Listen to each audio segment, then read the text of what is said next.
take just a moment of your time because there's someone else here who has a much, very compelling story to share with you. I'm going to introduce Rick Olson. Rick is very dear to my heart in many ways. I wasn't going to joke about this morning. I'm going to introduce the man I met in 2009. And his prior living situation to when I met him in May of 2009 was of an ice shanty in Escanaba. And he did clear me to share this information with you, so just so you know that. He was living in an ice shanty in Escanaba. He was suicidal and addicted to drugs and alcohol. He was what we think of as our stereotypical homeless person.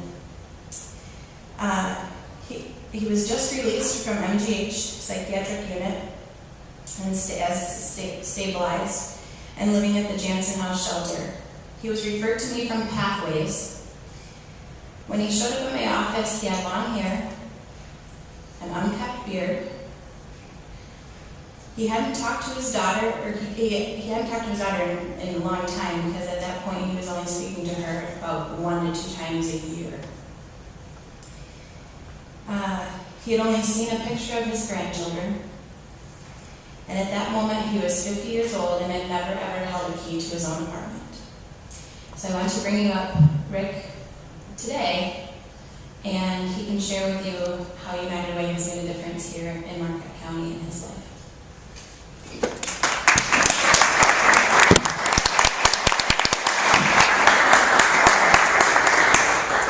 Hello everyone, my name's Rick, and wow, I'm kind of nervous, but we'll get through this.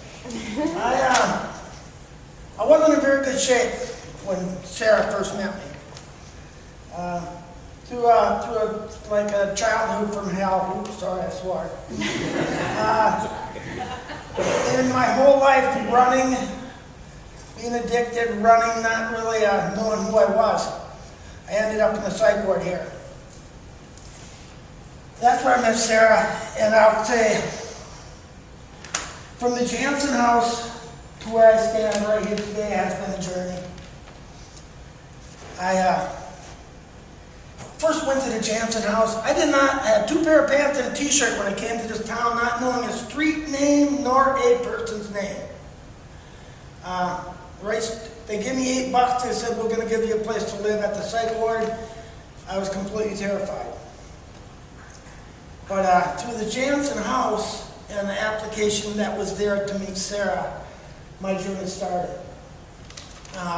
From there, the Lutheran Social Services is guardian angel, to say the least. I went there once a week, religiously on time. For the first year, we kept track of everything I did. I was hurting at some points. I would call her and I would be crying. I would go to her and I would be crying. I couldn't know how to handle life without drugs, life without alcohol. She taught me. She had me go to AA. She had me go to NA. And now I'm involved in both of them. Like I am today the president of the Alamo Club of Marquette County. And I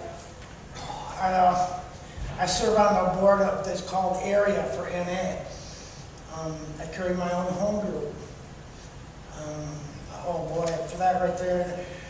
As we go on, I can't say enough about Sarah and the Lutheran Social Services. I am still involved today by, this is crazy, but my way of giving back, I dig through the dumpsters.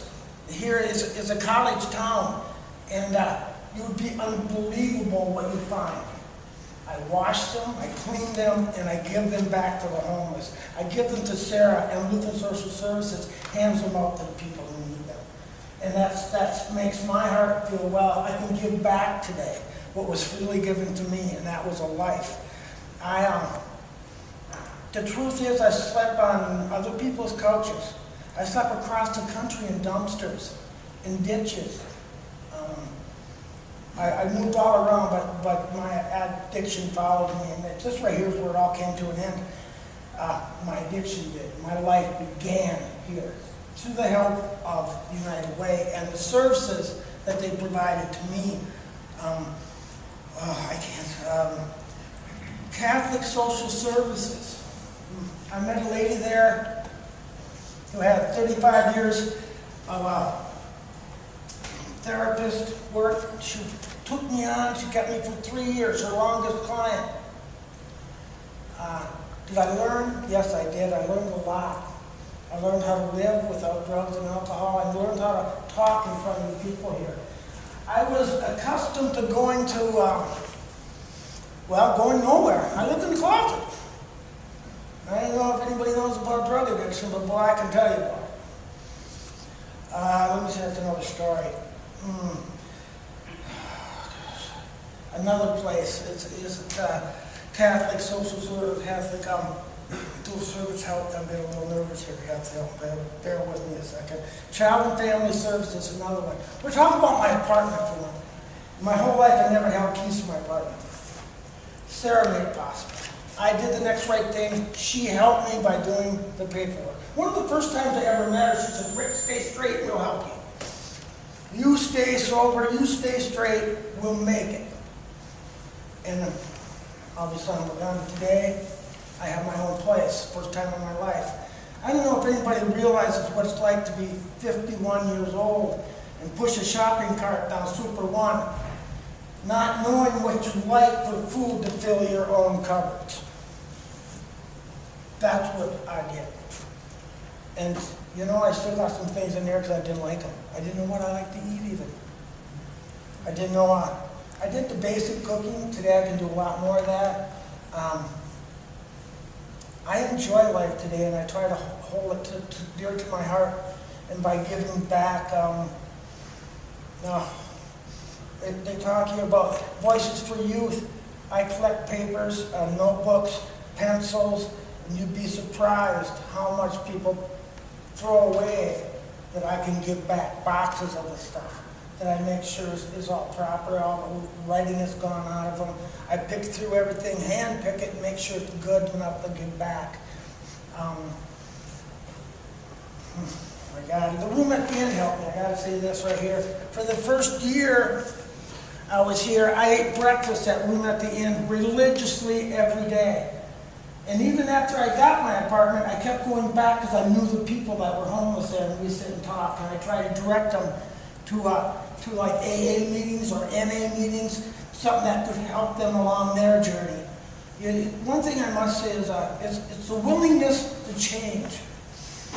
And I've got that from these agencies. These agencies give me that will. My guardian angel, Sarah, she's really, really helped me a lot. I can't say that enough. Or the LSS Social Services is unbelievable. Let me see what else we got here. Room at the Inn, LSS. I want to talk about the donated household goods again. Vacuum cleaners, the canned goods you find. All it takes is an eye to take the good stuff out, go through it, and donate it. It changes people's lives.